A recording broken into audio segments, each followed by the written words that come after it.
예, 오늘은 갈라디아서 36번째 시간입니다. 그래서 제목은 자기짐도 지기.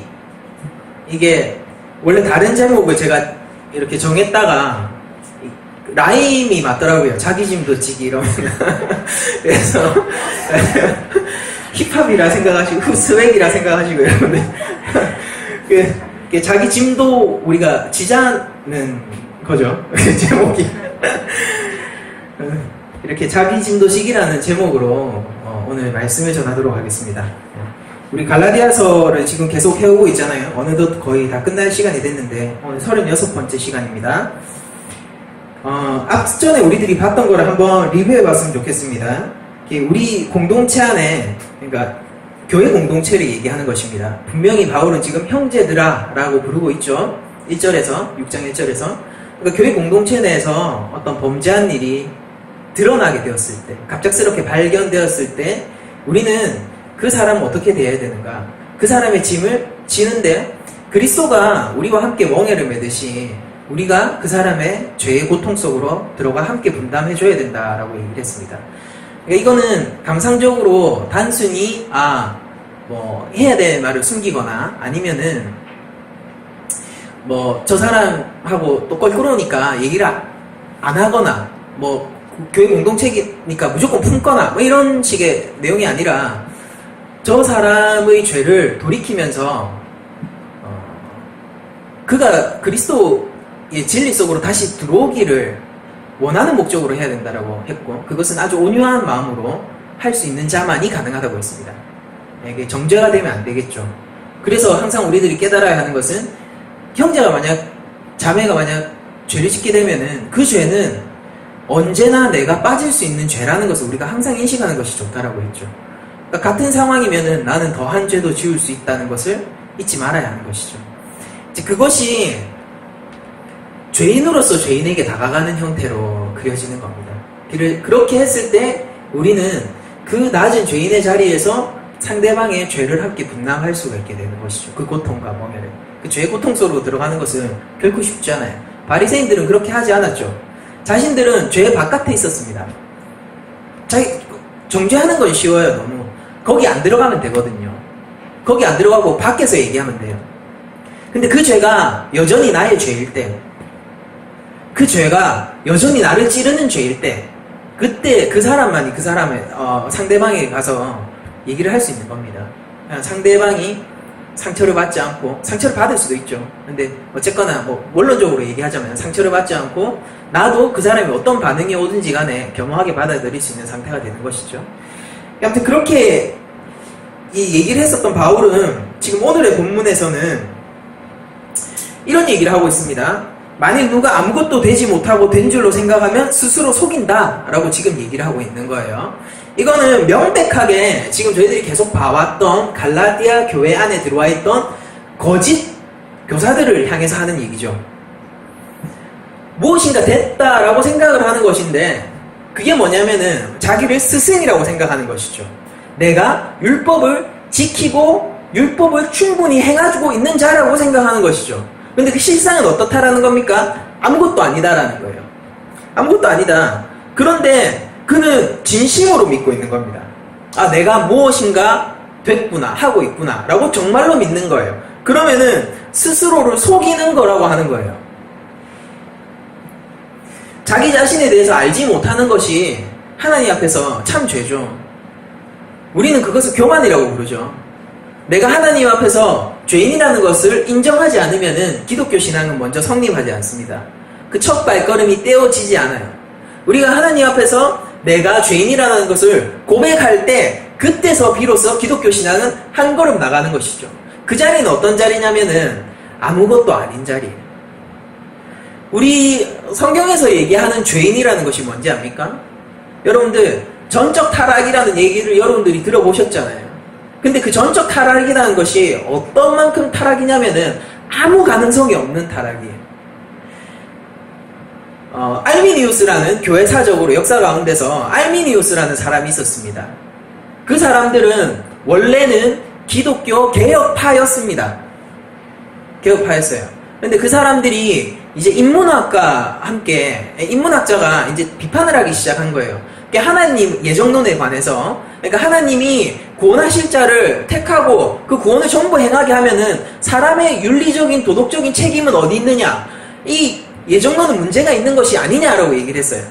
그러니까 알미니우스가 그런 것 같다라고 해버린 거예요.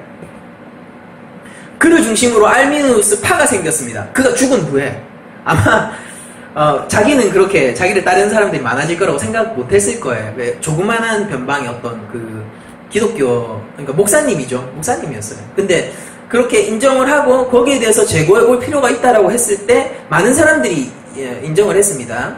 그래서 좀 이제 문제가 됐었죠. 문제가 됐었죠. 도르트 회의가 그것 때문에 열린 겁니다. 그런데 그 알미니우스가 주장했던 것 중에 하나가 뭐냐면은, 우리가 뭐 알미니우스는 무슨 타락을 인정하지 않는다라고 얘기했는데 그게 아니에요.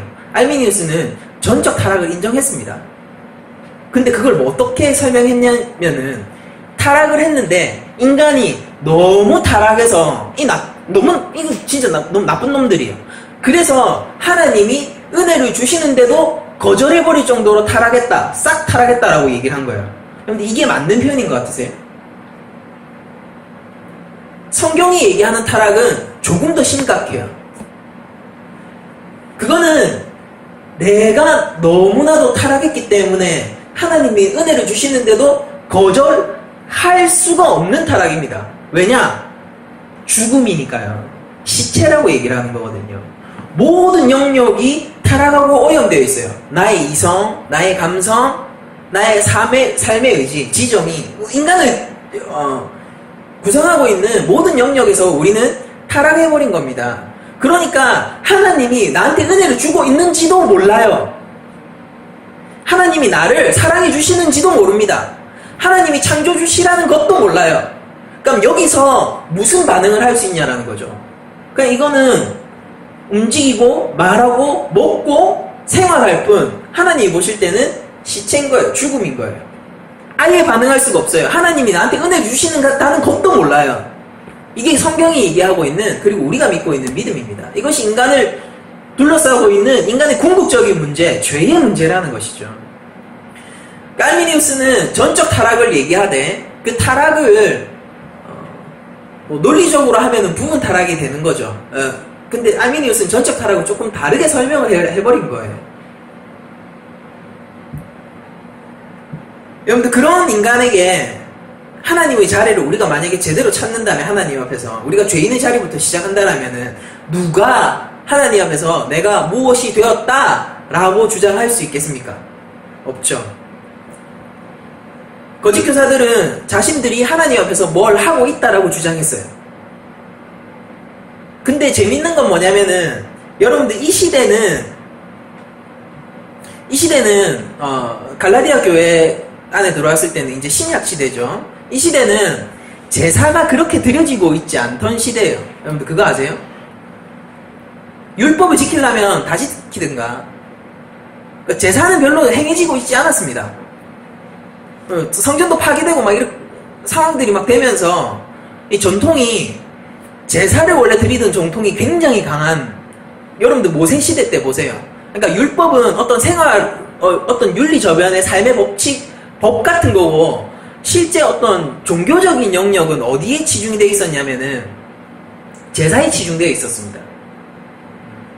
근데 그게 뭐 성전이 파괴되고 재건되고 파괴되고 재건되고 하는 와중에 파괴되어 있던 시기를 거치면서 그게 굉장히 희석됐단 말이에요. 제사의 어떤 전통 같은 게. 그러면서 뭘로 넘어갔느냐면은, 이때 바리새인들쯤 되면은 율법이 삶의 저변의 어떤 법 같은 것이 종교적인 영역으로 넘어가 있었단 말이에요.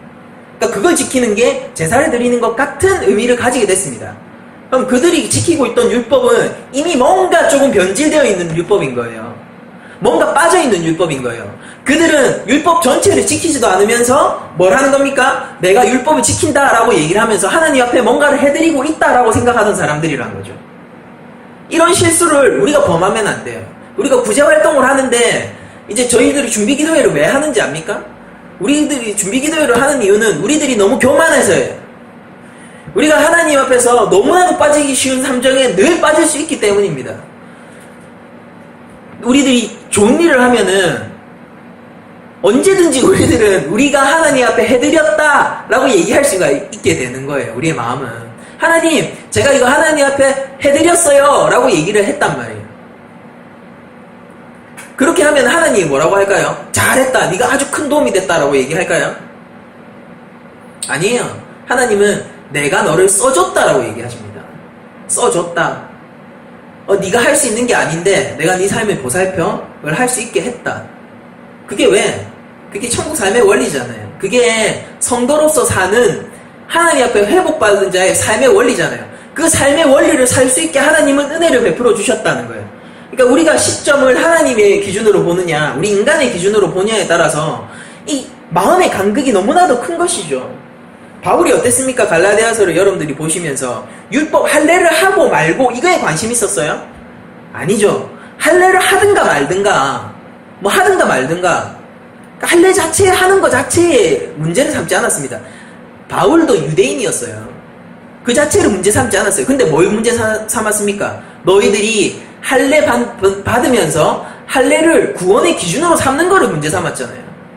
야, 너희 십자가 어디 갔어? 예수 그리스도의 보혈은 어디 갔냐? 내가 그걸 전했는데 너희들은 왜 지금 할례를 기준으로 섬기는 그 자에게 다시 넘어가고 있느냐? 이게 바울의 논지의 핵심이잖아요.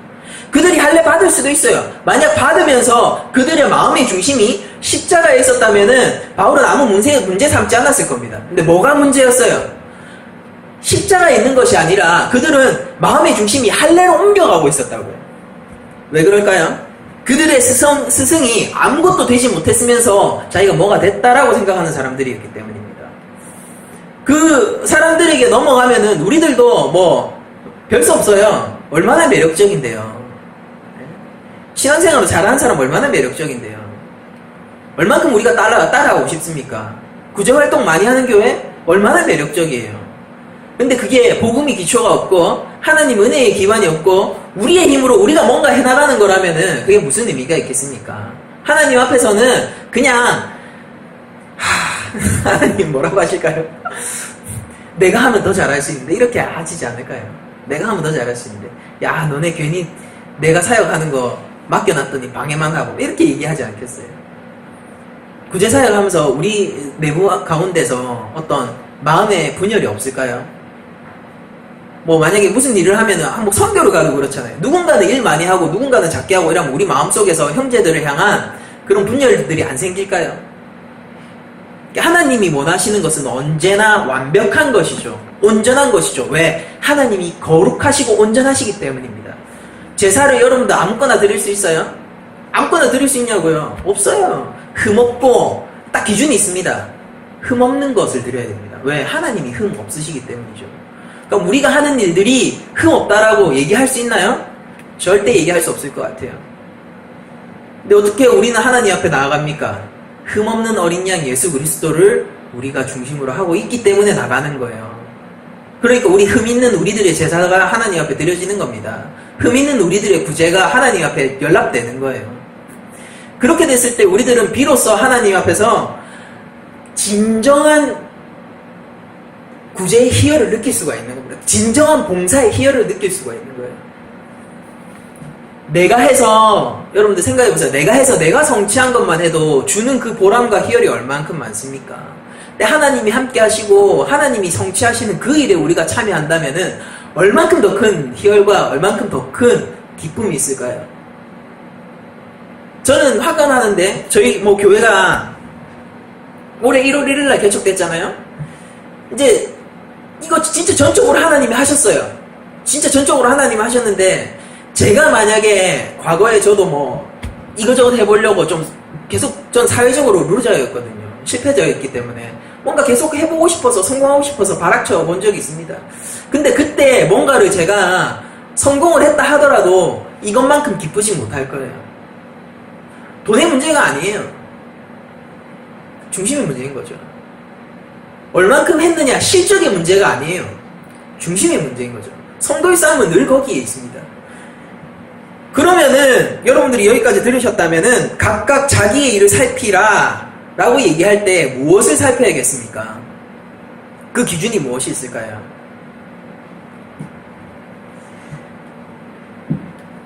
우리는 우리의 일을 살필 때에 우리의 중심을 가지고 살펴야 되는 겁니다. 그리고 그 기준은 하나님의 말씀이 되겠죠.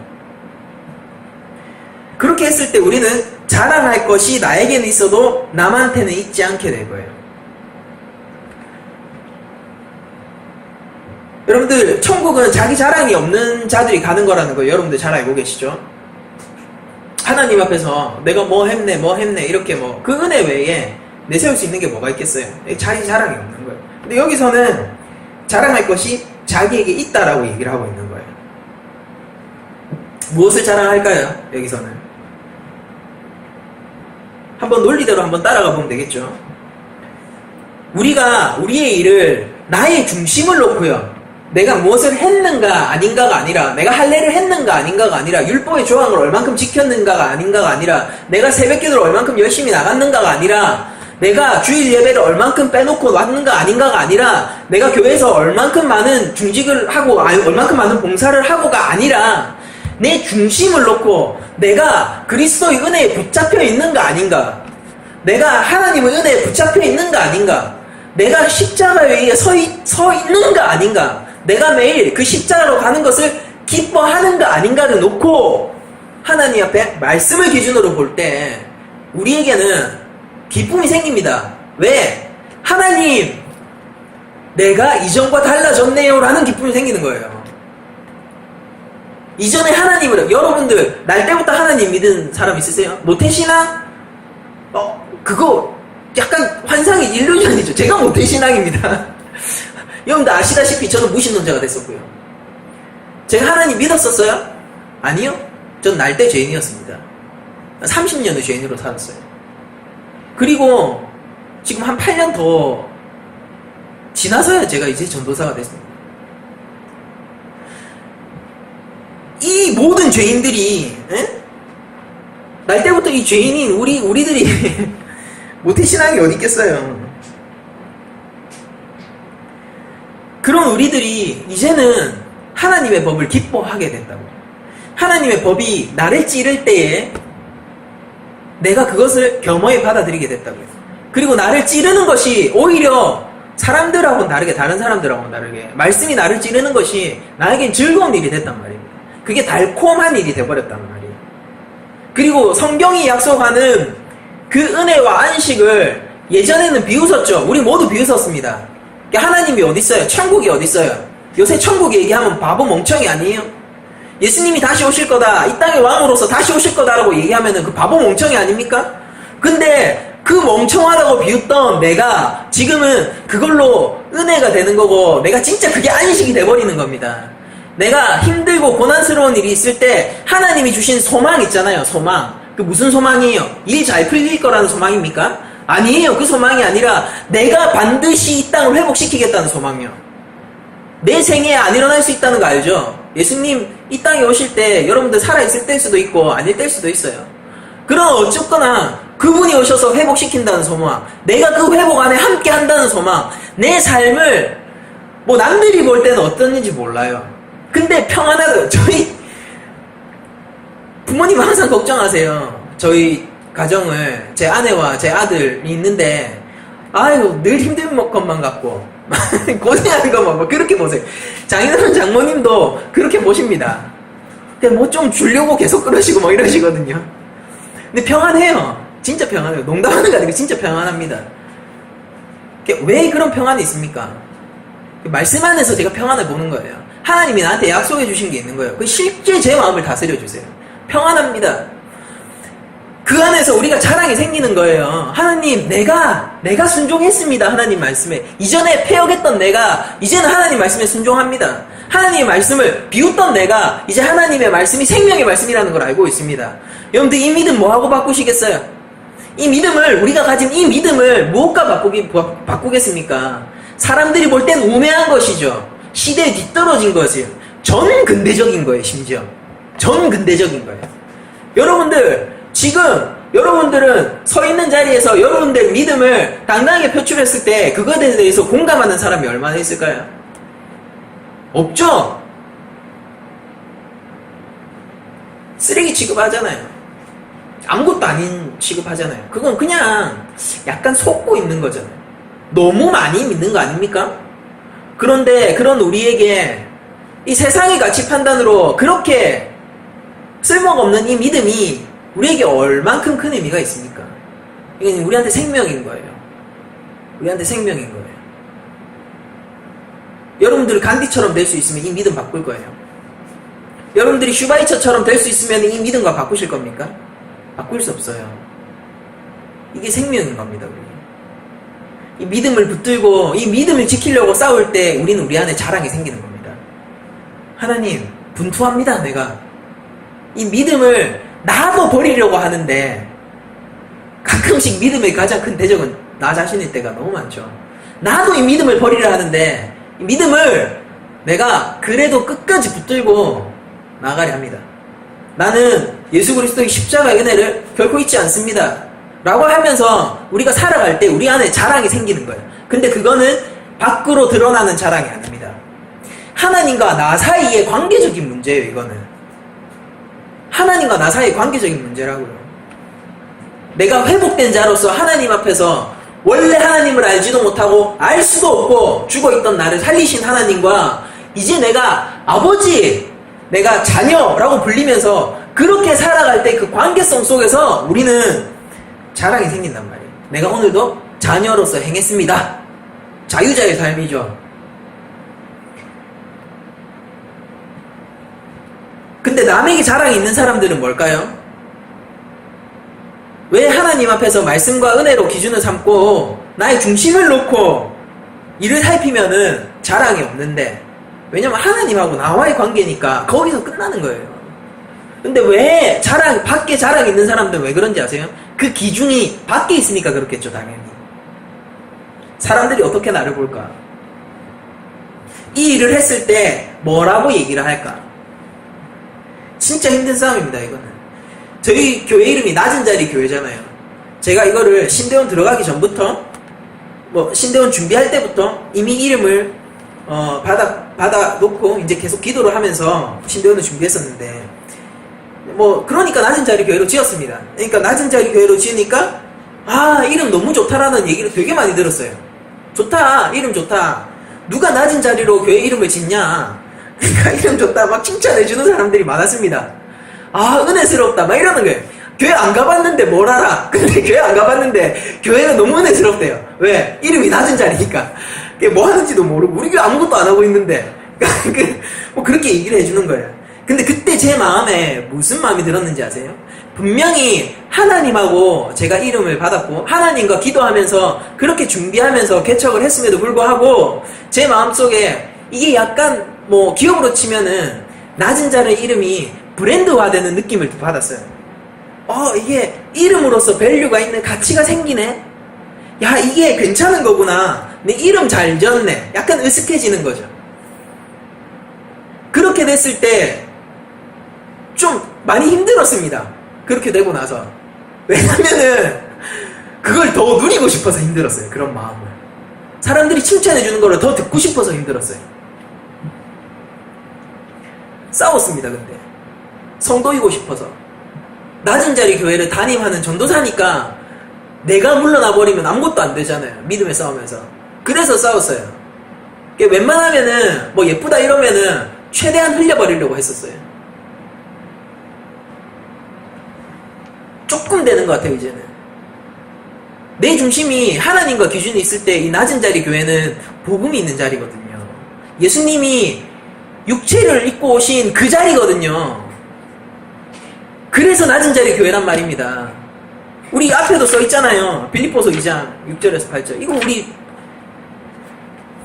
낮은 자리 교회 이름의 참 의미입니다.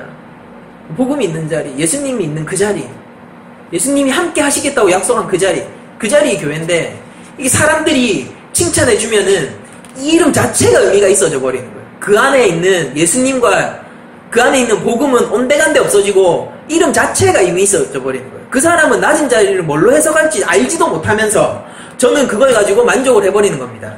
이게 남에게 자랑 있는 사람들의 대표적인 예죠. 제가 그 함정에 빠졌었고 거기서 여기서 이제 나의 믿음의 싸움이 벌어지는 거죠. 여러분들 율법 교사들은요, 기준이 밖에 있었어요. 왜냐면 율법 자체가 내 마음판에 새겨진 법이 아니라 내 밖에 있는 법이잖아요. 돌판에 새겨진 법이란 말입니다. 그러니까 그거 밖에 있으니까 남들도 그 밖에 있고 나도 밖에 있는 법이고, 그러니까 남들 시선이 얼마나 중요하겠습니까? 내가 얼만큼 기도했는지가 얼마나 중요하겠어요? 내가 얼마나 금식하는지가 얼마나 중요하겠냐고요. 내가 고아와 과부를, 이제 바리새인들은 일주일에 2번 금식했어요. 성경에는, 율법에는 1년에 1번 금식하면 됩니다. 대속죄일날. 근데 걔네들은 더 열심을 내려고 1년에 어느덧 예수님 시대로 오니까 일주일에 2번을 금식하게 되어 있습니다. 2번을 금식하면서 그걸로 고아와 과부를 도왔다고요. 자기가 안 먹은 그걸로 일주일에 2번 구제를 무조건 했습니다. 경건한 바리새인들은요. 그렇게 산 사람들이 자기가 얼만큼 많은 고아와 과부를 구제했는지 얼마나 중요했겠어요. 그러니까 그게 어떻게 하나님하고 상관이 있는 거겠습니까? 달리 얘기하면 그게 어떻게 예수님의 복음과 상관이 있는 거겠어요? 여기서 칭찬받으면 그걸로 상 받는 거예요. 그러니까 여러분들은 상 받으실 겁니다. 좋은 일을 하면은 상 받을 거예요. 근데 그게 이 땅에서 받고 끝나느냐, 하나님 옆에서 받을 것이냐는 전혀 다른 문제입니다. 이 땅에서 받을 상을 받게 되면은 하나님이 공의의 하나님이신데 좋은 일 하고도 그 삶의 원리에 맞게 살고도 어떻게 하나님이 그냥 놔두시겠어요? 인정받죠. 칭찬받죠. 그렇게 되어 있습니다. 근데 그렇게 받으면은 그걸로 끝이에요. 그게 너무 달콤하잖아요. 여러분들 아직 올 상을 기다릴 인내가 있습니까? 신랑이 오신다고 하는데 그 신랑을 기다리고 있을 인내가 여러분들한테 있으세요? 달리 얘기하면은 정말 그 교회의 신랑이신 예수님이 오신다라고 믿고 있습니까? 이런 문제인 거죠. 중심의 문제예요. 남한테 그 자랑이 계속 있는 사람은 그 기준이 절대 하나님하고 있을 수가 없습니다. 왜? 하나님의 법은 내 마음 안에 새겨져 있는 성령의 법이기 때문입니다. 내가 그 마음의 법으로 하나님 앞에서 살아갈 때는 자꾸 하나님의 말씀 앞으로 나아가게 되고 그 은혜 앞으로 나아가게 되고 거기에서 기쁨과 한의가 있고 거기에서 내 자랑이 있는데 그 자랑조차 어떻게 보면은 되게 별거 아닌 걸 수 있어요.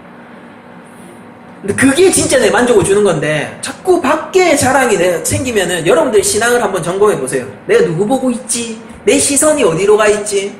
내 마음이 어디로 가 있지? 내 중심에 하나님이 있는가? 아니면 세상이 있는가? 우상입니다. 버려야 돼요, 우리는. 6장 5절을 보시면은 이제 자기 일을 살피라 라고 얘기를 하면서 마치 자기 일을 살피라와 비슷한 얘기인 것 같은 각각 자기의 짐을 질 것이라 라는 얘기를 하고 있습니다. 그러니까 이게 여러분들 자칫 잘못하면은 자기 일을 살피라, 자기 짐을 질 것이라, 이게 같은 의미로 여러분들이 생각할 수 있어요. 그러니까 강조하는 용법이구나. 이 평형법이 성경에서는 굉장히 자주 나오죠. 그럼 반복 어구가 아니겠는가라고 생각할 수 있는데 여러분들이 생각하셔야 되는 것은 대부분의 경우 성경에서 평행법을 쓰면은 두 번째 나오는 것은 어떤 의미를 가지고 나오는 경우가 굉장히 많아요. 그러니까 좀 더 예리하게 뜻을 간추려버리거나 아니면 뜻을 확장해버리거나 아니면은 그 앞에 있던 구절을 해석해주는 식으로 평행이 나오거나 아무튼 그런 식으로 나옵니다. 지금 이 경우에는 자기의 일을 살피라에 이어서 그걸 확장시켜주는 평행으로서 자기의 짐을 질 것이라 라는 구절이 등장하는 거거든요. 이게 약간 무슨 뉘앙스를 가지게 되냐면은 이때 자기 짐을 지는 거는 내가 심판대 앞에서, 마지막 심판대 앞에서 나의 삶의 책임을 내가 지게 되는 것을 얘기합니다. 아주 종말론적인 선언을 하고 있는 거예요, 바울이 지금. 여러분들, 우리가 예수님 앞에 서서, 만왕의 왕이신 그분 앞에 서서, 그리고 우리 하나님 앞에, 그 심판대 앞에 서서 우리의 인생의 책임을 져야 되는 시기가 오는 거예요. 그때 여러분들 무엇을 내시겠습니까? 저는 그걸 묻고 싶어요. 그때 여러분들 뭐 내시겠어요? 그 심판대는 엄중하고 공정하기 때문에 그 무엇도 개입되지 않습니다.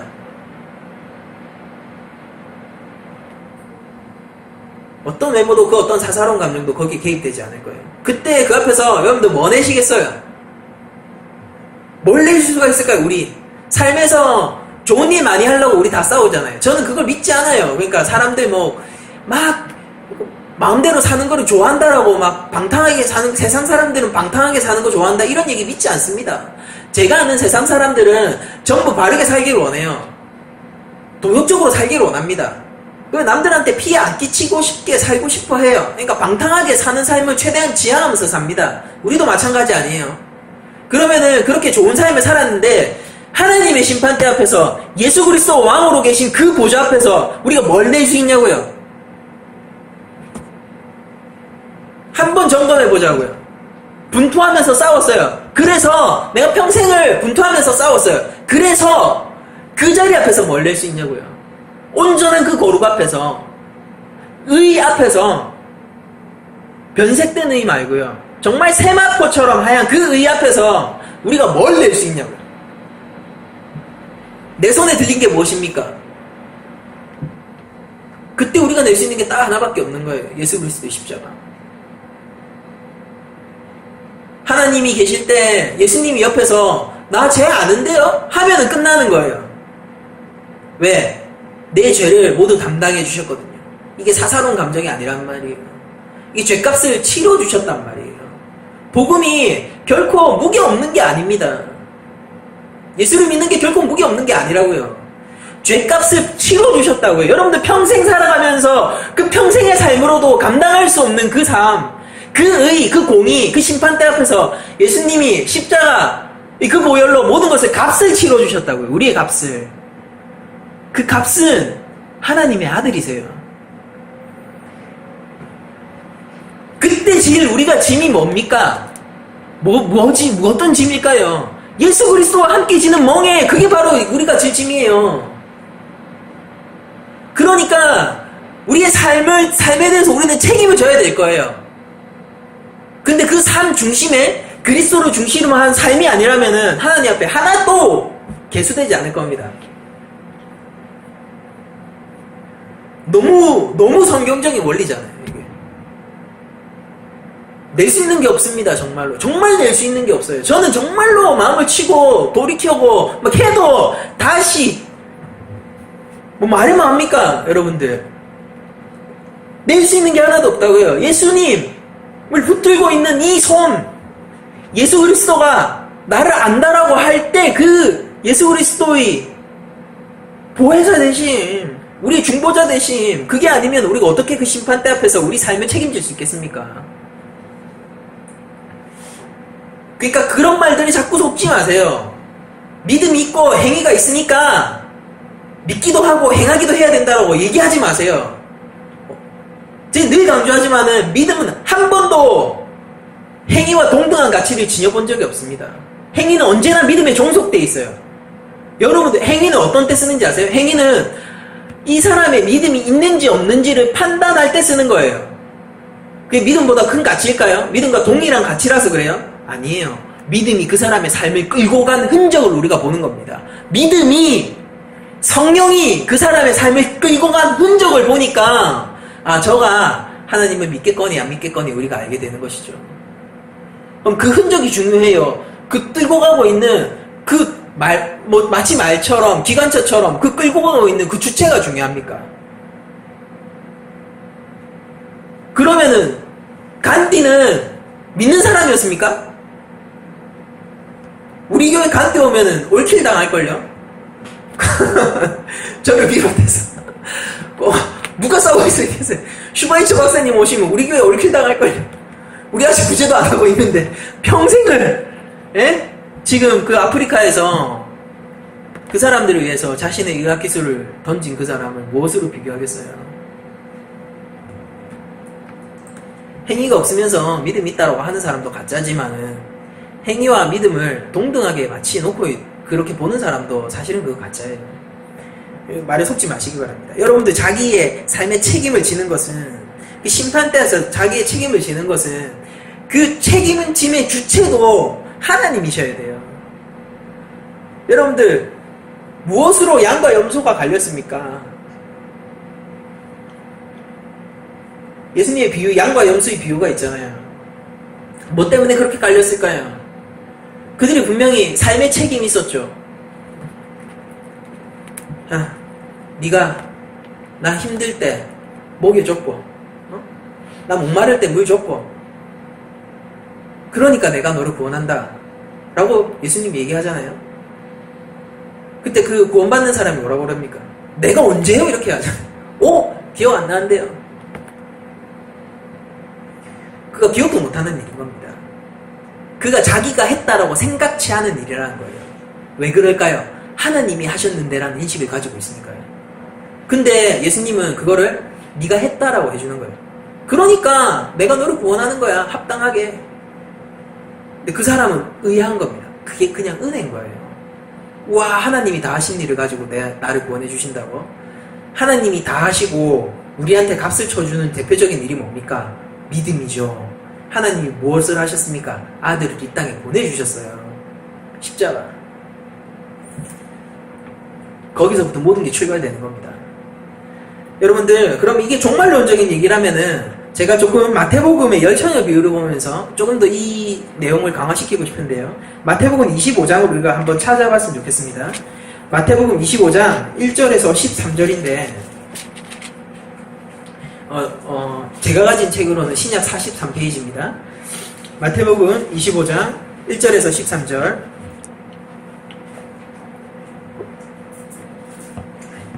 제가 열처녀 비유를 읽어드릴 테니까 한번 눈으로 함께 따라와 주시면 감사하겠습니다.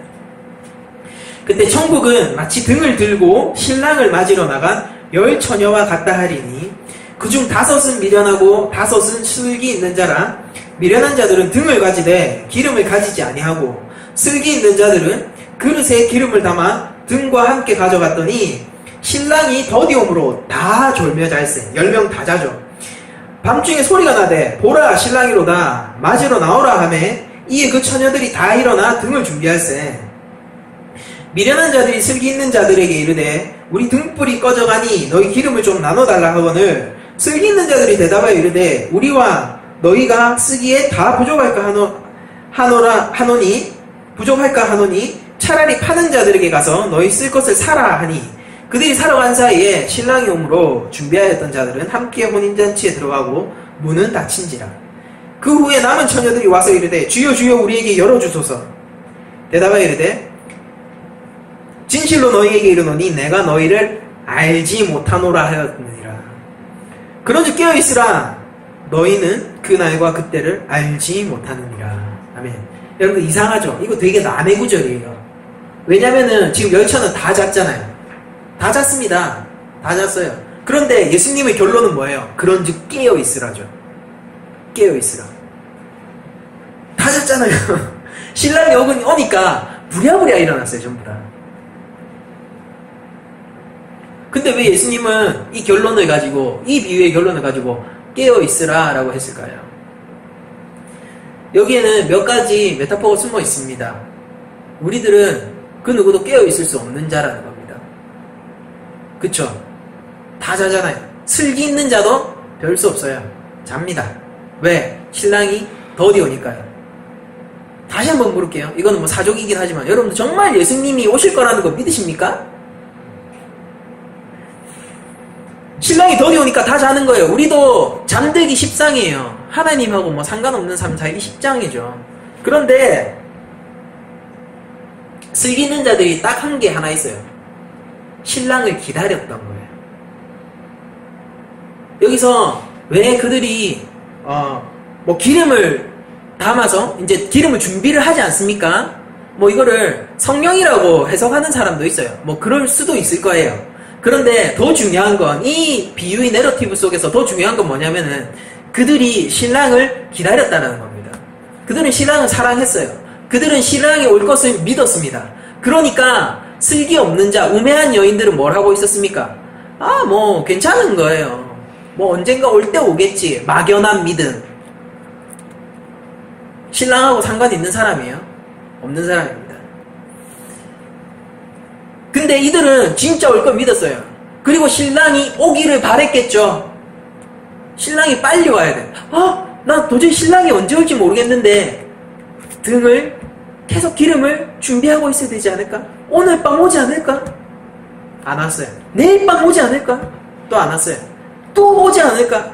그 기다림이 그치지 않는 사람들인 거예요. 바보죠? 한 1년 했으면 됐습니까? 2년 했으면 됐습니까? 10년 했으면 됐습니까? 우리 믿음의 선배들은 평생을 그렇게 기다리다 가셨습니다. 이게 안 오는데 사람들도 다 안 온다 그래. 근데 기름을 계속 체크하는 거예요. 계속 하는 거예요. 그 사람들이 깨어있는 사람입니다. 정말로 깨어있어서가 아니라 그게 깨어있다라고 해주시는 거예요. 그러니까 여기서 안다라는 표현이 나오지 않습니까? 결론적으로 12절에 보면 이렇게 신랑이 얘기합니다. 대답하여 이르되 진실로 너희에게 이르노니 내가 너희를 알지 못한다라고 하지 않습니까? 관계적인 용어잖아요. 관계적인 용어. 이 되게 구약적인 용어예요, 여러분들. 구약에서 언약적인 용어입니다. 정말로 신랑이 알지 못했을까요? 예수님이 정말로 이들을 알지 못했을까요? 머리털 하나까지 다 세셨겠죠. 그런데 나와 관계없다라는 거예요. 상관없다라는 거예요. 너희는 나를 사랑하지 않았다라는 거예요. 이제 와서 라는 겁니다. 너희는 나를 기다리지도 않았고 나를 알지도 못했고 너희들은 나와 교제하지도 않았고 전혀 상관없다는 거예요. 그러면은 우리가 종말을 기다리는 사람으로서 정말로 믿음 안에 있는 사람으로서 살아가는 태도는 무엇일까요? 예수님과 계속 상관 있고 교제하고 계속 정말로 그분이 오실 거라는 믿음으로 우리의 삶을 준비하는 사람이 바로 정말로적 신앙을 가지고 살아가는 사람이라는 겁니다. 그 사람이 예수님이 볼 때 안다라고 얘기해 주는 사람이라는 거죠. 관계 있다라는 겁니다. 그러면은 그 삶은 가치가 있습니까? 여러분들 다시 한번 제가 물어볼게요. 그러면은 이들이 막 기름을 준비하고 신랑이 언제 올까 막 기다리고 뭐 밤을 샌 적도 있겠죠. 뭐 이거는 성경에서 너무 나간 해석이기도 하지만은 그냥 뭐 얘기할게요. 그냥 뭐 밤새고 막 자기들끼리 수다하면서 야 새벽 3시에 올지 몰라 막 이러면서 뭐 그렇게 했겠죠. 그런데 그 삶이 정말로 가치가 있었을까라고 생각을 해보세요. 사실은 가치 없었죠. 왜냐면은 신랑과 아는 게 더 중요했으니까요. 그렇지 않습니까? 신랑과 아는 게 더 중요했다고요. 그게 문을 열고 닫고의 가장 큰 기준이라고요. 신랑은 도둑처럼 오세요. 알지 못할 때 도둑처럼 오세요. 준비하지 못할 때 어느 순간 오세요.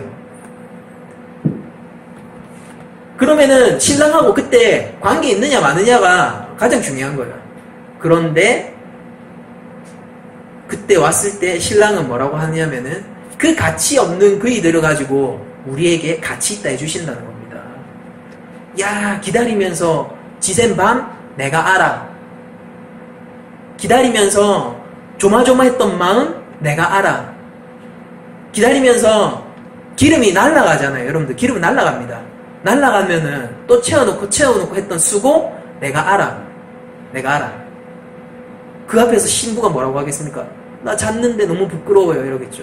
그때 신랑은 뭐라 할까요? 안아주는 거예요.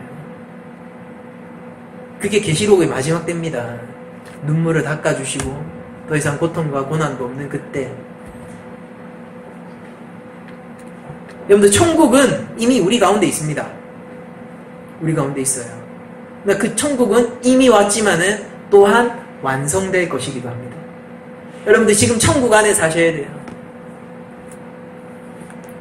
그리고 천국 안에서 행하셔야 되고 그리스도 안에서 모든 것을 여러분들 결정하시고 하셔야 됩니다. 상대방의 짐을, 죄의 짐을 함께 그 고통을 나누어서 졌다면은 이제 우리들은 우리를 돌아보아 우리의 짐을 질 때가 온 것입니다. 우리의 짐을 지고 우리가 하나님 앞에서 이렇게 얘기할 수 있어야 됩니다. 하나님, 저는 무익한 종입니다. 그러나 저는 하나님 앞에서 하나님의 일을 하는 것이 자랑스럽습니다. 여러분들 우리가 구제를 이제 몇 주 앞으로 놔둬놓고 있는데 제가 뭘 믿고 하겠습니까? 우리 빡빡해요. 제가 항상 얘기하죠. 저희 돈 떨어지면은 점심 안 나올 거예요. 근데 끊긴 적 있습니까? 없어요. 굳이 뭐 믿고 하겠어요? 제가 정말로 무슨 여력이 돼서 하겠습니까? 아니에요. 다만 지금은 확신이 들어서요. 우리가 함께 나갈 때 이거 우리 자랑 삼지 않을 수 있겠구나. 어느 정도 복음이 우리 가운데 들어왔구나. 하나님이 해주실 겁니다. 멍청한 일이죠. 근데 이 멍청함이 내 삶의 신조입니다. 여러분들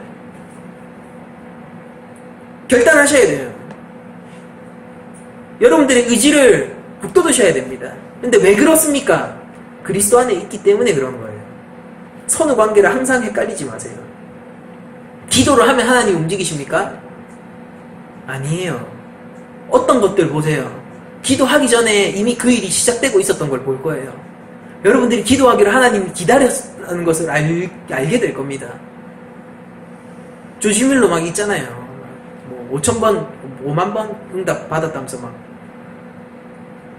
그 겨울에 눈이 너무 와가지고 길이 다 막혔는데, 그러니까 평소 음식 배달을 해주던 그 트럭이 오지를 못해.